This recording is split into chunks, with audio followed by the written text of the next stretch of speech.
You know that moment when you realize your husband's working late wasn't about closing deals, but about opening someone else's bedroom door? Yeah, well, apparently I was the only one not invited to that particular house showing. Hi, I'm Lisbeth Carmichael, and if you think finding your husband's affair partner on LinkedIn was awkward, wait until you hear about the dinner party I threw to introduce her to her own husband. Spoiler alert, it wasn't a potluck. It all started on a Tuesday in March. Because of course life-changing disasters always happen on the most mundane days. I'm 38, been married to Denver for 12 years, and up until 3 weeks ago, I thought our biggest problem was him leaving his dirty socks next to the hamper instead of in it. Turns out, dirty laundry was just the tip of the iceberg. I should have known something was off when Denver started dressing like he was auditioning for a cologne commercial. This is a man who considered khakis fancy pants for 12 years. And suddenly he's wearing designer shirts that cost more than our monthly grocery budget. When I asked about it, he said he wanted to elevate his professional image. Professional image, my foot. The only thing he was elevating was someone else's heart rate. The red flags started piling up faster than Amazon packages during the holidays. Late-night client meetings at restaurants I'd never heard of. Weekend property viewings that somehow never resulted in listings. And my personal favorite, the sudden interest in self-improvement podcasts about being your authentic self. Nothing says midlife crisis like a 41-year-old real estate agent discovering authenticity through adultery. But here's where it gets interesting. I'm not just any wife.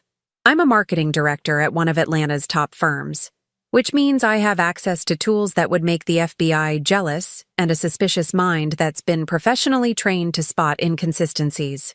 When Denver started acting shady, I didn't cry into my wine glass.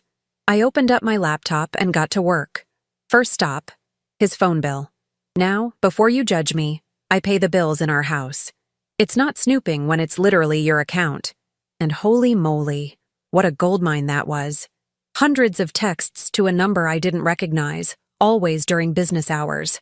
Calls lasting 45 minutes to an hour, right around the time he was supposed to be showing properties. The detective work was almost too easy. A quick reverse phone lookup gave me a name, Marlo Finch, because of course her name is Marlo.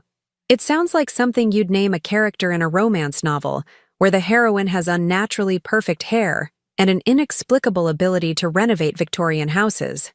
A LinkedIn search revealed that Marlo Finch, 34, is an interior designer with her own boutique firm. Her profile picture screamed, "I drink green smoothies and do yoga at sunrise," with perfectly blown-out blonde hair and that kind of smile that says, "I definitely steal other people's husbands as a hobby." Her bio mentioned her passion for creating beautiful spaces for beautiful people. Apparently, my husband's bed counted as a beautiful space. But wait, it gets better. Because Marlo isn't just some random home wrecker. She's married to Jasper Finch, a graphic designer who, according to his Instagram, has the creative soul of an artist and the unfortunate face of someone who definitely didn't see this coming. Poor Jasper's social media was full of pictures of their perfect life, date nights, weekend getaways, and anniversary posts that would make Hallmark cards jealous.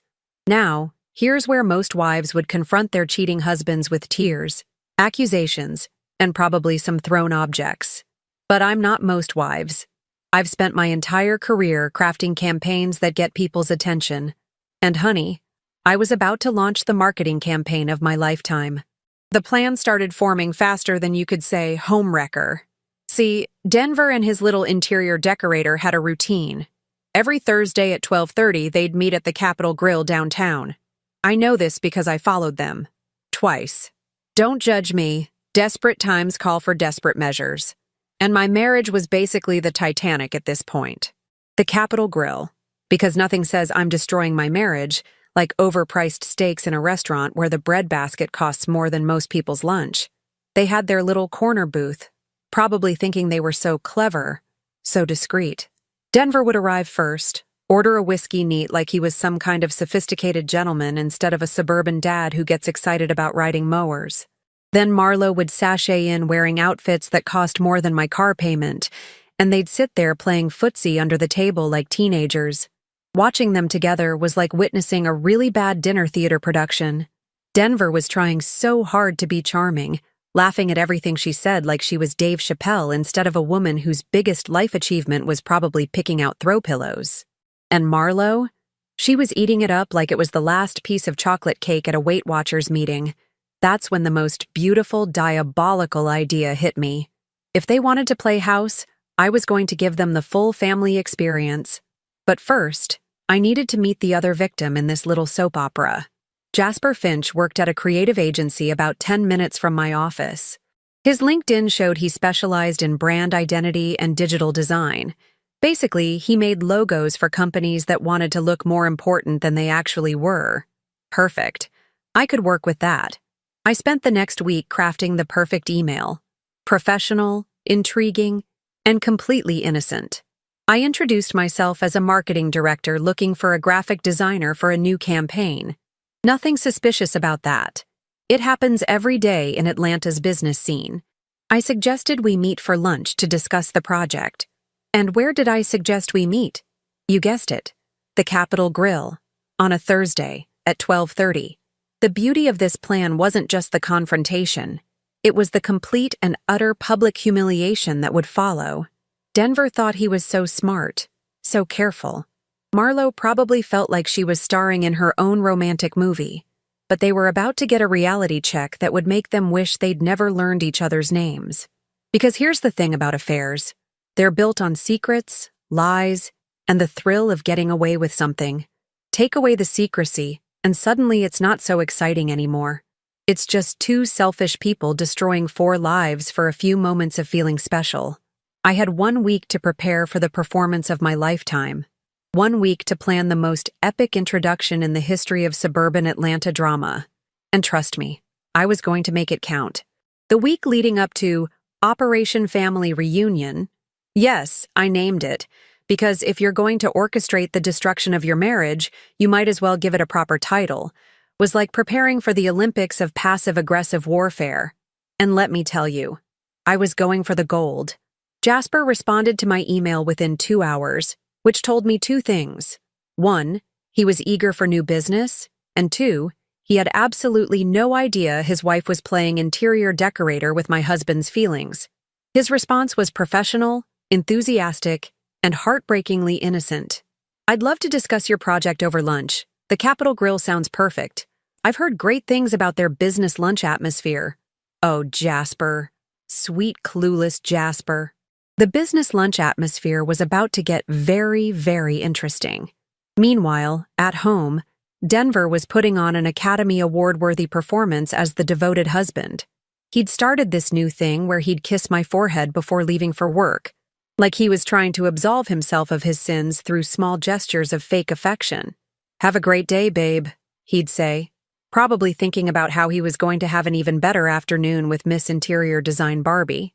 The man even brought me flowers. Flowers. After 12 years of marriage, he suddenly discovers romance right around the same time he discovers adultery. The irony was so thick you could cut it with the steak knives at his favorite cheating spot. "What's the occasion?" I asked when he walked in with a bouquet of roses that screamed guilt purchase. "Can't a man buy his beautiful wife flowers just because?" he replied, flashing that smile that used to make my heart skip beats, but now just made my eye twitch. "Of course, honey. They're lovely."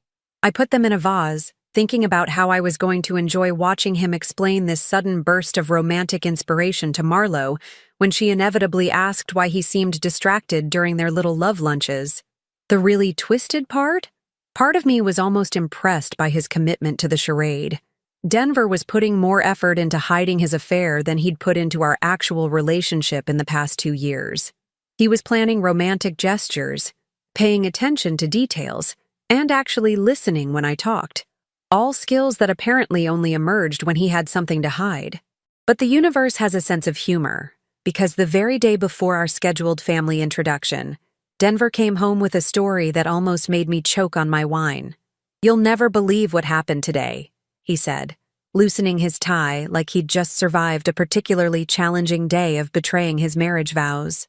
"I was showing that house on Peachtree, and the seller's interior designer was there doing the staging. Turns out, she knows exactly how to make a space feel more intimate.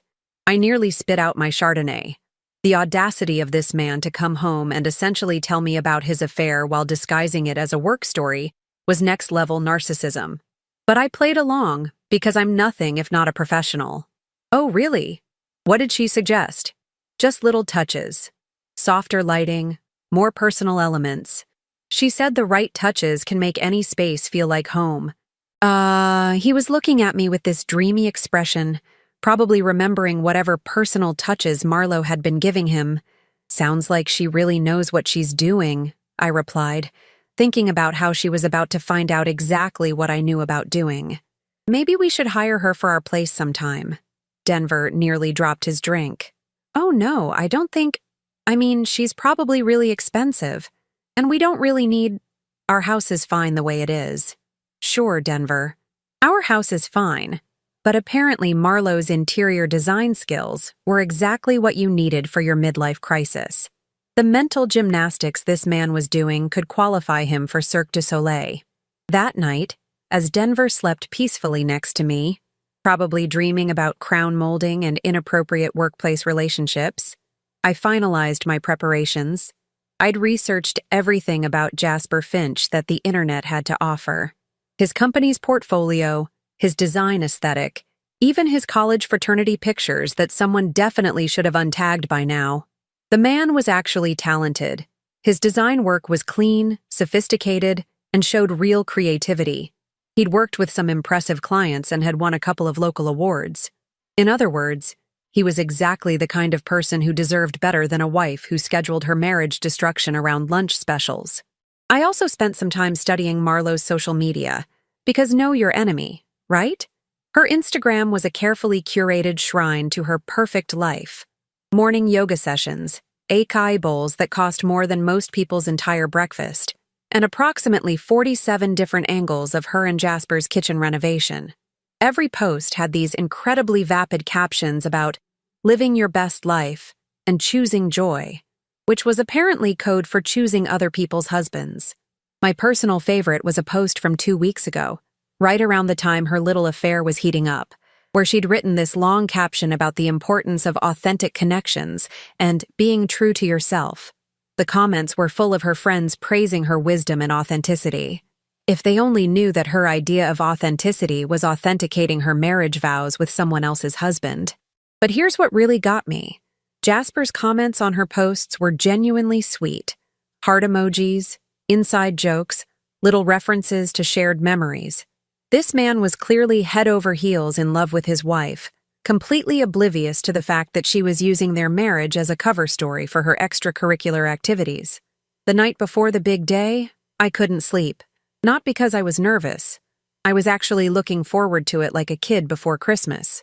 No, I couldn't sleep because I kept imagining different ways the scene might play out. Would Denver try to deny everything? Would Marlo pretend she didn't know who I was? Would Jasper immediately put 2 and 2 together? Or would I have to spell it out for him? I'd prepared for every possible scenario except the one where they all decided to order dessert and discuss their feelings like adults. Because let's be honest, that wasn't happening. At 6 a.m., Denver's alarm went off, and he went through his usual morning routine with the kind of energy that suggested he was looking forward to his day. Specifically, to 12:30 p.m. on his day. Big day today? I asked innocently as he adjusted his tie. The expensive one I'd never seen before. Just the usual. Few showings, couple of client meetings. You know how it is. He kissed my forehead again, and I wondered if he practiced these lies in the mirror, or if they just came naturally now.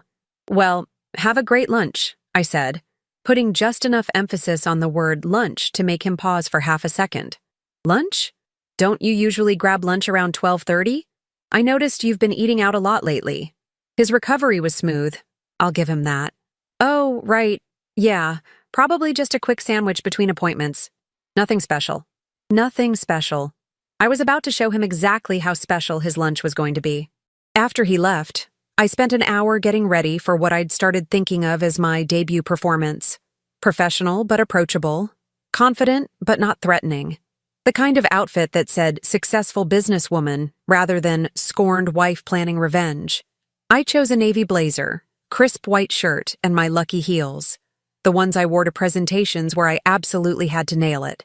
At 11:45, I was in my car, driving toward downtown Atlanta and toward the moment that would either vindicate 12 years of marriage or confirm that I'd wasted the better part of my 30s on a man whose idea of problem-solving was adding more problems. Either way, lunch was going to be unforgettable. The parking situation at the Capitol Grill was, as usual, a nightmare designed to test your commitment to overpriced beef. But I'd anticipated this because, unlike some people, I actually plan ahead and had reserved a spot at the garage across the street.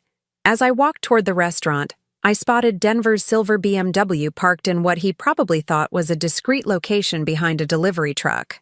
Amateur. I arrived at 12:15, exactly 15 minutes before our scheduled meeting time. Early enough to observe, late enough to make an entrance. The hostess, a perfectly polished young woman who probably practiced her smile in the mirror every morning, greeted me with the kind of enthusiasm reserved for people who looked like they could afford the wine markup. Table for one? Actually, I'm meeting someone. Jasper Finch? We have a reservation for 12:30. She checked her little book like she was guarding state secrets. Of course. Right this way. Your guest hasn't arrived yet, but we'll get you settled. She led me to a table with perfect sightlines to the corner booth where Denver and Marlo conducted their little Tuesday matinee performances. The booth was empty, but I knew it wouldn't be for long. They were creatures of habit, these two. Predictable as a sitcom rerun. I ordered a sparkling water with lime, needed to keep my wits sharp, and casually surveyed the restaurant. The lunch crowd was the usual mix of business people discussing deals over salads they'd Instagram later, and wealthy housewives who treated lunch like a competitive sport. In 15 minutes, this place was going to get a show none of them would forget. At exactly 12:25, Denver walked in, right on schedule, wearing that navy blazer I'd complimented last month, and the cologne that had mysteriously appeared in our bathroom around the same time his client meetings started multiplying. He looked around nervously, which was new. Usually he strutted into restaurants like he owned them, but today he seemed almost guilty? Interesting. He was seated at their usual booth, checking his phone with the focused intensity of a man expecting very important communication from his interior design consultant. The irony wasn't lost on me that I was sitting 20 feet away from my husband, waiting for another man to join me for lunch, and Denver had absolutely no idea. At 12:28, Jasper Finch walked through the door, and I have to admit, photos didn't do him justice. He was tall, maybe 6'2", with the kind of genuine smile that suggested he still believed the world was fundamentally good. His handshake was firm, his eye contact direct, and his "thank you for meeting me" was so sincere, it almost made me feel guilty about what I was about to put him through. Almost. Ms. Carmichael, I'm Jasper. Thank you so much for thinking of me for this project. Please, call me Lizbeth, and thank you for being so flexible with the meeting location. I hope this place works for you. Are you kidding? I've been wanting to try this place forever. My wife's always talking about how they have the best business lunch atmosphere in the city. Oh, Jasper, your wife talks about this place because she's been here every Thursday for the past month, just not for business. Well, not the kind of business you're thinking of. Your wife has good taste, I said, glancing toward Denver's booth just as Marlo made her grand entrance. And what an entrance it was. Marlo Finch swept into the Capitol Grill like she was walking a red carpet, all flowing hair and carefully calculated casual elegance. She wore a cream-colored dress that probably cost more than most people's rent, paired with jewelry that caught the light just right. Everything about her screamed, "I'm worth destroying a marriage for," which, to be fair, was probably the look she was going for. Denver's face lit up like a Christmas tree when he saw her. The man practically glowed with anticipation, standing up to greet her with a hug that lasted just a few seconds too long for business associates. They settled into their booth, and I watched as they fell into their practiced routine of pretending to look at menus while actually making googly eyes at each other. "Excuse me?" Jasper said, interrupting my surveillance. "But isn't that my wife?" My heart rate spiked, but I kept my voice casual. "Your wife? The blonde woman who just sat down?" "Yeah, that's Marlo." What a coincidence. She must be here with a client. He was already starting to wave at her, and I realized I had about 30 seconds before this whole thing spiraled out of my control. Jasper, wait. I placed my hand gently on his arm. Before you go over there, can I ask you something? Sure, of course. How long have you and Marlo been married? 5 years in June. Why do you... He paused, his expression shifting from confusion to something that looked suspiciously like the beginning of understanding. Is everything okay? This was it. The moment of truth. I could either chicken out and pretend this was all a terrible coincidence, or I could follow through with the plan that had been keeping me awake for a week. I looked at Jasper's trusting face, then at my husband and his mistress giggling over their illegal lunch date, and made my choice. Jasper, I need to tell you something, and I need you to stay calm when I do. His entire body tensed. What's going on? The man your wife is having lunch with? That's my husband. Denver Carmichael. And this isn't a business meeting. I watched the color drain from Jasper's face as the pieces clicked into place. His eyes darted between me and the booth where his wife was currently touching my husband's hand across the table. What? Are you saying that they're having an affair? For at least a month, probably longer. Every Thursday, 12:30, this exact table. Jasper stared at the booth like he was trying to solve a puzzle that kept changing pieces. But she said she was meeting a client. She's been so busy with new projects lately, working late, weekend consultations. Weekend consultations with married men tend to be that time-consuming. He looked at me with an expression I recognized, the same one I'd worn 3 weeks ago when I'd first seen Denver's phone bill. It was the look of someone watching their entire reality crumble in real time. How long have you known? He asked quietly. 3 weeks. I've been planning this conversation for 7 days. Planning this conversation? I took a deep breath. Jasper, I didn't actually contact you about a marketing project. I mean, I am a marketing director, and I would absolutely hire you because your work is impressive, but that's not why we're here. Then why are we here? I gestured toward the booth where Denver and Marlo were now sharing what appeared to be a very intimate conversation over breadsticks. Because I thought you deserved to know what your wife does during her lunch breaks. And because I wanted to give them both a front row seat to the moment their little secret stopped being secret. Jasper was quiet for a long moment, processing this information with the kind of methodical thinking that probably made him good at his job. Finally, he looked at me with something that might have been admiration. You orchestrated this entire meeting just to expose them? Orchestrated makes it sound more dramatic than it was. I simply arranged for the right people to be in the right place at the right time. The truth was going to come out eventually. I just gave it a little scheduling assistance. And now what? Now, Jasper, we're going to walk over to that booth, and I'm going to introduce you to your wife's lunch companion. Unless you'd prefer to pretend this never happened and go home to wonder why Marlo always smells like someone else's cologne on Thursday afternoons. He was quiet for another moment, then straightened his shoulders in a way that reminded me why I'd liked him from his LinkedIn photo. Let's go meet my wife's new friend. As we stood up, I caught sight of our reflection in the restaurant's mirror. 2 people who'd been betrayed by the people they trusted most, about to confront the architects of their heartbreak in the most public way possible. It should have been terrifying. Instead, it felt like the first honest thing that had happened in months. One more thing, Jasper, I said as we walked toward the booth. Try to enjoy this. It's probably going to be the most satisfying lunch of your life. Walking across that restaurant felt like the longest 20 feet of my life, and the shortest all at once. Every step brought us closer to the moment that would shatter 4 lives and reshape them in ways none of us could predict. But as we approached that corner booth where my husband and his interior design mistress were playing footsie over $40 steaks, I felt something I hadn't experienced in months. Pure, unadulterated satisfaction. Denver saw me first. I'll never forget the expression on his face. It was like watching someone realize they'd been walking around with their pants down all day. His eyes went wide, his mouth dropped open, and his face turned a shade of red that perfectly matched the wine he'd ordered to impress his lunch companion. Marlo was mid-sentence, probably saying something devastatingly clever about throw pillows or the importance of good lighting, when she noticed Denver's sudden paralysis. She turned to see what had captured his attention so completely, And when her eyes met mine, I swear the temperature in the restaurant dropped 10 degrees.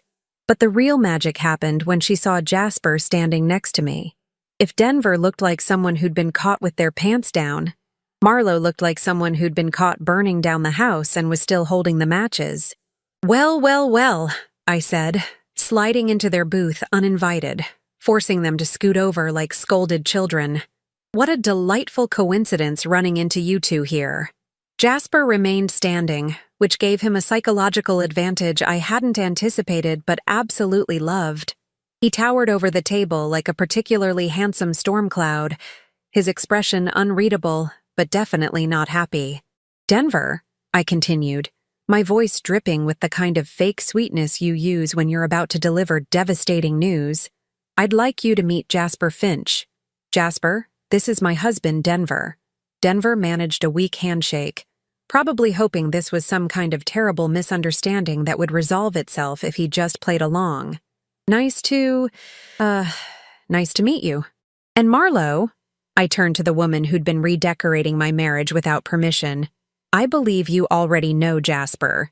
You know, your husband."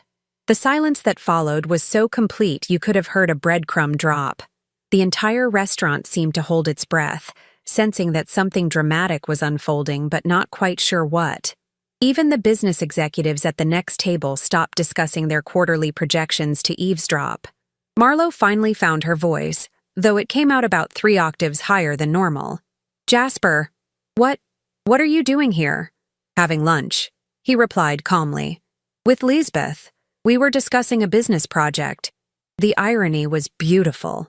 The woman who'd been using business meetings as code for adultery was now watching her own husband use the same excuse for something completely innocent. "Business project?" Marlo looked between us like she was trying to solve advanced calculus in her head. "Marketing campaign," I explained helpfully. "I need a graphic designer, and Jasper comes highly recommended. Although, now that I think about it, I should probably ask you both for references. I mean, you seem to know each other so well." Denver finally found his voice, though he used it to say possibly the stupidest thing in the history of stupid things. "Lisbeth, what are you doing here?" "Having lunch with Jasper." "What are you doing here, Denver? I thought you had property showings this afternoon." This is a client meeting." "A client meeting," I repeated slowly, like I was testing how the words tasted. "How interesting." "Marlo, is that how you'd describe this too? A client meeting?" Marlo was clearly the smarter of the 2 cheaters, because she realized that denial wasn't going to work when all 4 parties were sitting at the same table. "Lisbeth, I can explain." "Oh, please do. I'm fascinated to hear how you explain why you and my husband have been having client meetings every Thursday for the past month. And Jasper, I'm sure you're equally interested in learning about Marlo's new interior design projects." Jasper, who had been remarkably quiet through this entire exchange, finally spoke up. "Actually, Marlo, I am curious about these Thursday projects, especially since you told me you were working with a new female client who needed help with her master bedroom." The master bedroom comment hit like a nuclear bomb. Denver actually choked on his water, and Marlo looked like she wanted to crawl under the table and disappear forever. "I can see why you'd specialize in master bedrooms," I said to Marlo, my voice getting sharper with each word. "Though I have to say, your professional ethics leave something to be desired.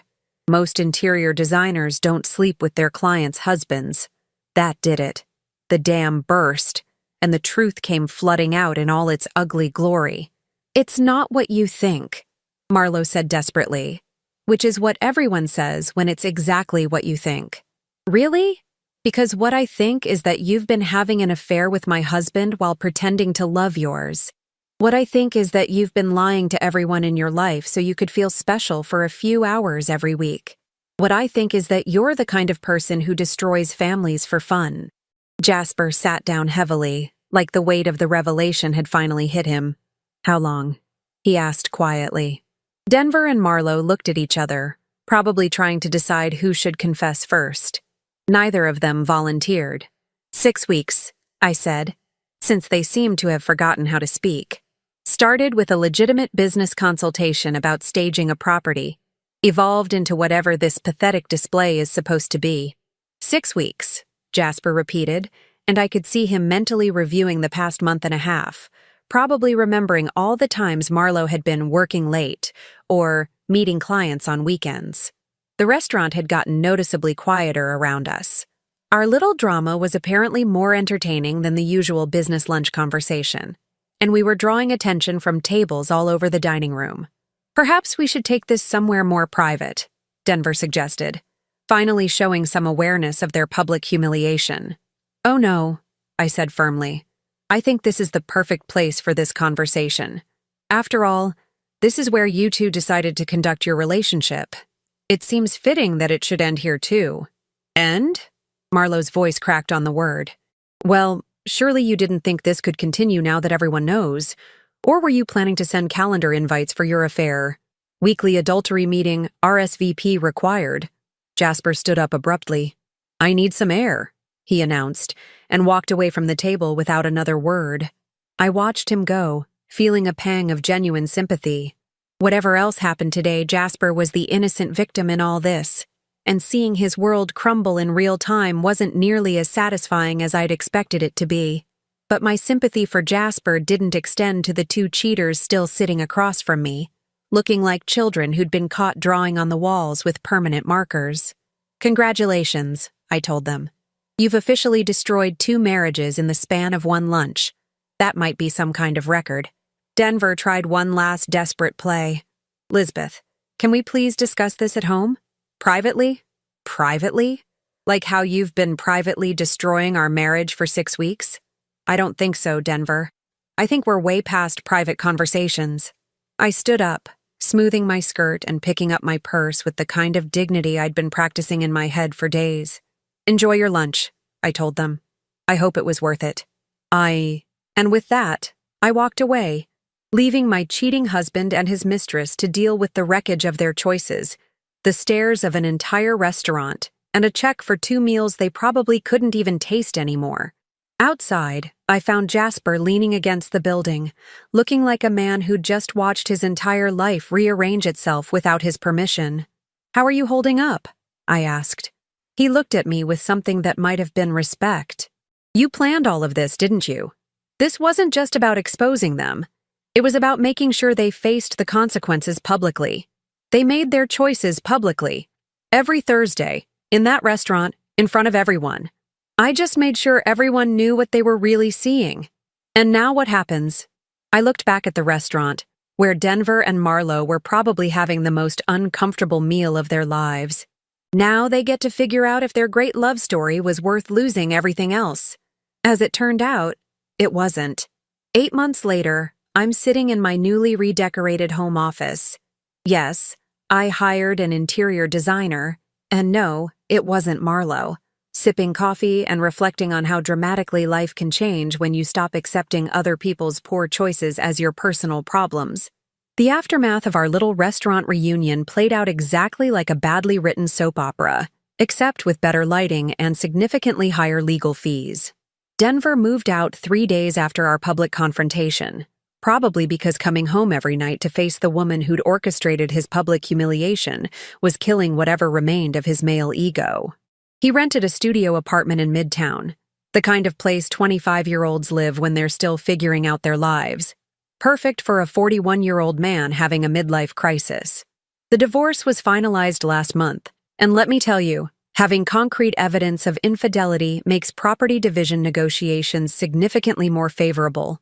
Turns out judges don't look kindly on husbands who spend marital assets on romantic dinners with other people's wives. Who knew?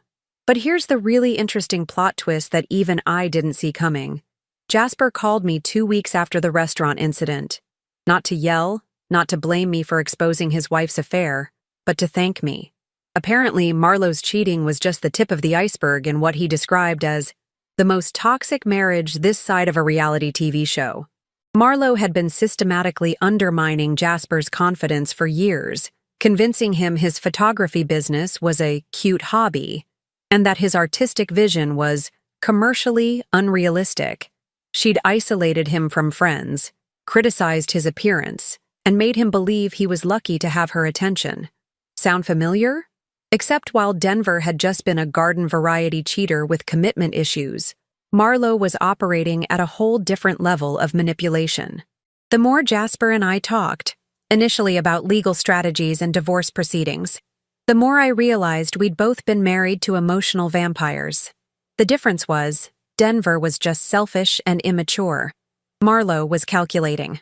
She left town 2 weeks after our restaurant encounter, claiming she'd gotten a better job opportunity in Portland. Translation: she couldn't handle living in a place where everyone knew exactly what kind of person she was. Denver tried calling me several times, oscillating between pathetic apologies and indignant accusations that I'd humiliated him unnecessarily. His final voicemail was a masterpiece of deflection. "Lisbeth, what you did was cruel and calculated. I made mistakes, but you chose public humiliation. That says something about your character, too." I saved that message. Sometimes when I need a good laugh, I play it back and marvel at the mental gymnastics required to make yourself the victim when you're caught cheating. But this story isn't really about Denver or Marlo.